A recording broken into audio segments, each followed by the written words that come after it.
சென்னை விமான நிலையத்தில் செய்தியாளர்களை சந்திக்கிறார் விடுதலை சிறுத்தைகள் கட்சியினுடைய தலைவர் திருமாவளவன். அதனை நேரலையில் பார்க்கலாம். அக்டோபர் 2 மது மற்றும் போதைப் பொருள் ஒழிப்பு மகளிர் மாநாடு தோழமை கட்சிகளின் தலைவர்கள் பங்கேற்கும் வகையில் ஒருங்கிணைக்கப்படுகிறது.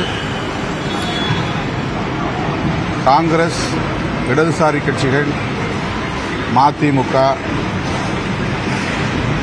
மனிதநேய மக்கள் கட்சி, இந்திய யூனியன் முஸ்லீம் லீக் ஆகிய கட்சிகளிலிருந்து மகளிர் அணி தலைவர்கள் பங்கேற்று உரையாற்றுகிறார்கள். இந்திய கம்யூனிஸ்ட் கட்சியிலிருந்து தேசிய மகளிர் தலைவர் ஆனி ராஜா பங்கேற்று உரையாற்றுகிறார். திராவிட முன்னேற்றக் கழகத்திலிருந்து கொள்கை பரப்பு செயலாளர், அமைப்பு செயலாளர் RS பாரதி அவர்களும் செய்தி தொடர்பாளர் TKS இளங்கோவன் அவர்களும் பங்கேற்று சிறப்புரை ஆற்றுகின்றனர்.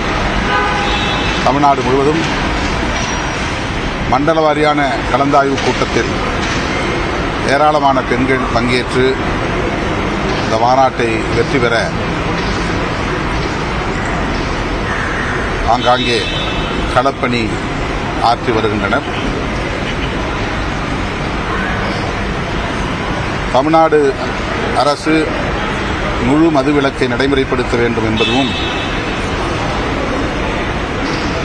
இந்திய ஒன்றிய அரசு தேசிய அளவில் மதுவிலக்கு மற்றும் போதைப்பொருள் கொள்கை வரையறுத்து சட்டம் இயற்றி இந்திய அளவில் மதுவிலக்கை நடைமுறைப்படுத்த வேண்டும் என்பதும் தான் இந்த மாநாட்டின் முதன்மையான கோரிக்கைகள். மாநாட்டுக்கான பணிகள் சிறப்பாக நடந்தேறி வருகின்றன. 28ஆம் தேதி திராவிட முன்னேற்றக் கழகத்தின் பவள விழா காஞ்சிபுரத்திலே நடைபெறுகிறது. அந்த பவள விழா நிகழ்வில் விடுதலை சிறுத்தைகளுக்கு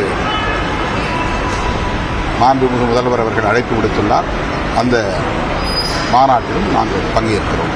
ஆதவ் அர்ஜுனை பொறுத்த மட்டில் ஒரு அரசியல் முதிர்ச்சி இல்லைங்கிறது திரு ராசா கருத்து. அதே போல விசிகாவினுடைய பொதுச் செயலாளர் ரவிக்குமாரும் அதே கருத்தை தான் சொல்றாரு. ஒரு கட்சி தலைமை ஆதவ் அர்ஜுனா மீது நடவடிக்கை எடுக்க வேண்டும்னு ராசாவினுடைய கூற்றை எப்படி பார்க்குறீங்க? திராவிட முன்னேற்றக் கழகத்திற்கும் விடுதலை சிறுத்தைகள் கட்சிக்கும் இடையில் கூட்டணி தொடர்பாக எந்த சிக்கலும் எழவில்லை, எழாது.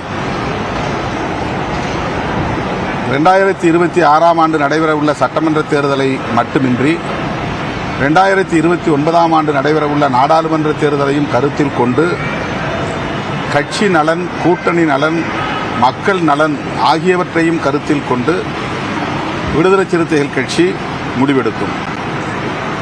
ஒவ்வொரு தனிநபருக்கும் கருத்து சொல்ல சுதந்திரம் உண்டு, உரிமை உண்டு. எல்லா கட்சிகளிலும் அப்படி அவரவர் கருத்தை சொன்னாலும் இறுதியில் தலைமை எடுக்கிற முடிவுக்கு கட்சி கட்டுப்படும். ஆதவ் அர்ஜுன் அவர்கள் கூட கூட்டணி தொடர்பாக தலைமைதான் முடிவெடுக்கும், அதில் நான் தலையிட மாட்டேன் என்று சொல்லியிருக்கிறார். ஆகவே விடுதலை சிறுத்தைகள் கட்சி திராவிட முன்னேற்றக் கழகத்தோடு கொண்டிருக்கிற நல்லுறவு, கூட்டணி உறவு எந்த பாதிப்பும் இல்லாமல் இயங்கிக் கொண்டிருக்கிறது, நகர்ந்து கொண்டிருக்கிறது. அதில் எந்த நெருடலும் இல்லை.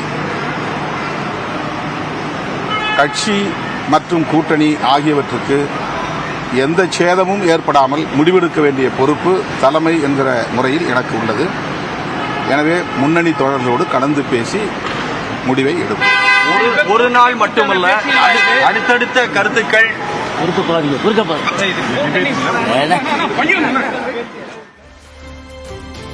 திமுக விசிக இடையேயான கூட்டணியில் எந்த பிரச்சனையும் இல்லை. ஆதவ் அர்ஜுனாவுடைய கருத்து என்பது அவருடைய தனிப்பட்ட கருத்து என்ற வகையில்தான் திருமாவளவன் தற்போது செய்தியாளர் சந்திப்பில் தெரிவித்த அந்த கருத்து அமைந்திருக்கிறது.